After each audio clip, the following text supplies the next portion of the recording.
Dok,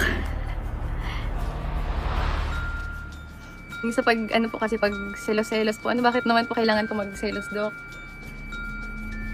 Ako po mismo ang nag, ano, kay Kuya Kapesot na mag-collab po kami dito sa, ano, sa YouTube niya po, yung, ano, yung ginamit po, ano, yung YouTube niya po ang ginamit na pang live, hindi po yung YouTube ko. Ako po ang nagsabi po noon mismo, kaya huwag niyo pong sabihan si Kuya Kapesot na, ano po, parang ginagamit ako, yung ginagamit lang po ako, ano, huwag niyo pong, ano, si Kuya Kapesot na gano'n.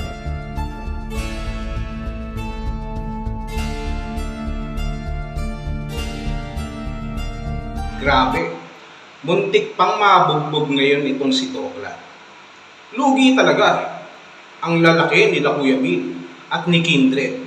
Dahil kung sakaling talagang natuloy yan, malamang talagang maipapasok ng simbahan yan. Itong si Dokla, at kahit hindi pa tapos yung kanilang pinapagawang simbahan, malamang maipag-pray yan ni Father para gumaling agad. Dahil sa kanyang mga siguradong tatamuhin mga sugat at bugbog sa katawan. Bugbog na nga sa mga pambabash, mabubugbog pa rin ng literal. Alam niyo kung bakit ganyan katapang si Dokla? Dahil ipinapakita niya kung anong klaseng tao siya, kung ano ang kanyang kakayanan sa oras na mayroon siyang isang bagay o tao na pinag-iingatan, kung talagang pinag-iingatan man. Halimbawa na lamang, nung kanyang kinuha itong si Guapa sa Team Kalinga, nung sila po ay umalis, nag-exodus, talagang pinanindigan niya na. Kung baga, itinaya niya na lahat yung kanyang reputasyon, ipinagpalit niya yung pagkakaibigan, yung bilang pamilya, yung relasyon niya sa Kalingap, kila Kalingap Rab, kila Kuya Bal, lahat ng yan, inalis niya. Nagpakakontrabida siya, nagpakasama siya, at talagang wala po siyang pinili kung sino yung makakasagutan niya, mabangga niya, para lamang ma-justify yung kanyang pagiging protector nito pong si Guapa. Ganun ang ginagawa nitong si Dokla, na yung kanyang role ay talagang pinaninindigan niya. Kaya kung ano-ano na lang ang lumalabas sa kanyang bibig to justify himself, na kaya niyang pangalagaan at ipagtanggol itong si Guapa noong mga oras na hindi pa sila lumalabas sa Kalingap at hanggang sa lumabas sila ng Kalingap. Sabi ko nga, itinaya niya na po ang lahat. Lahat-lahat na. Kita mo naman, nakikipag-away na kila Kuya Mil, kila Kindred TV, at dumating sa pagkakataon na yan na sila po ay nagkaharap-harap.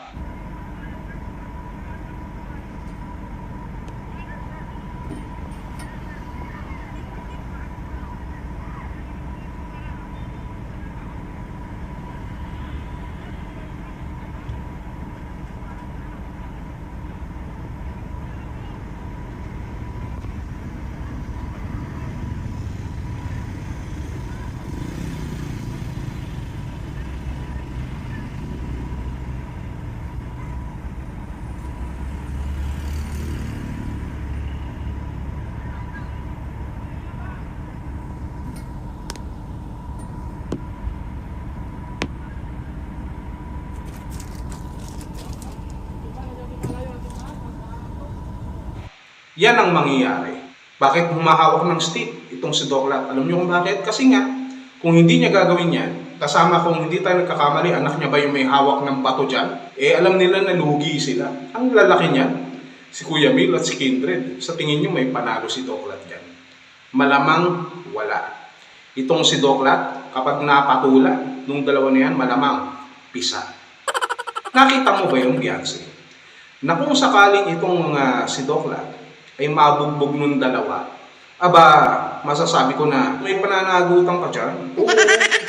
Alam mo kung bakit? Yung ginawa ni Doklat, yung kanyang pagpapakita ng kanyang ugali, pananalita, pakikipag-away, pakikipagsagutan, ay dahil sa'yo. Yun ang kanyang pamamaraan para ipakita na siya ang may karapatan sa'yo.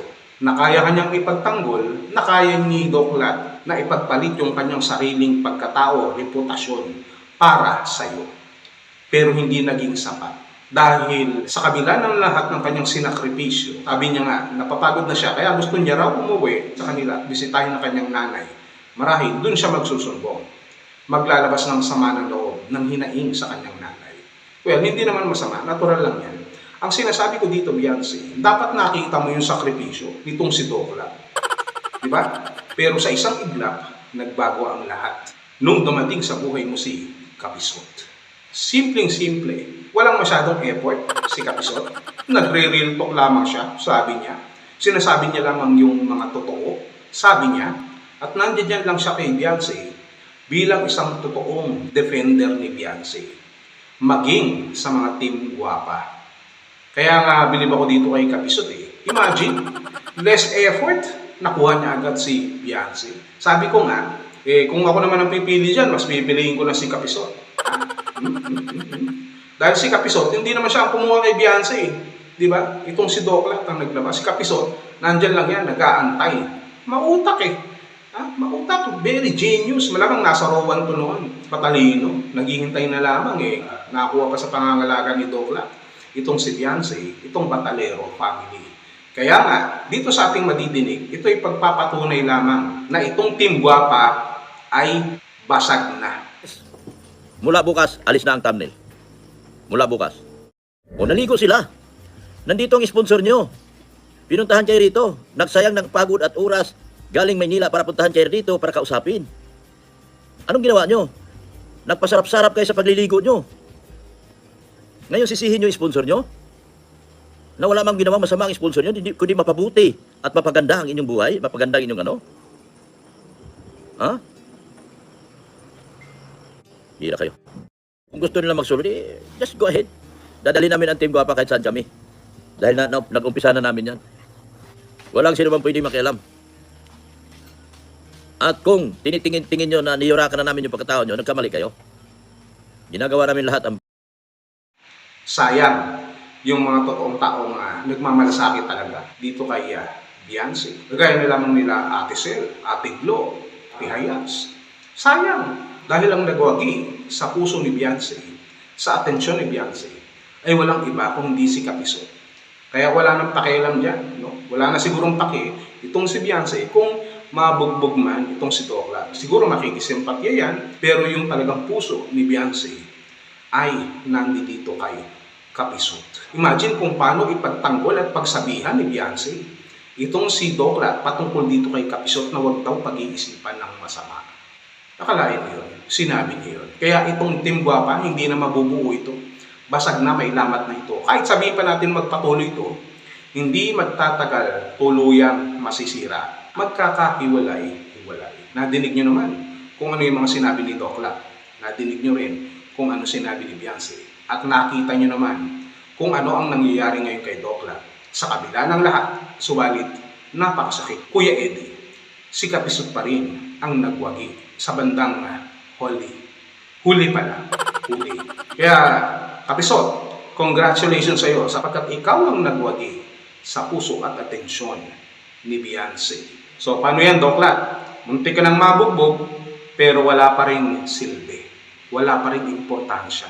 Ang Batalero family, si Beyonce, si Kapisot na ang panibagong tagapagtanggol ng Batalero family.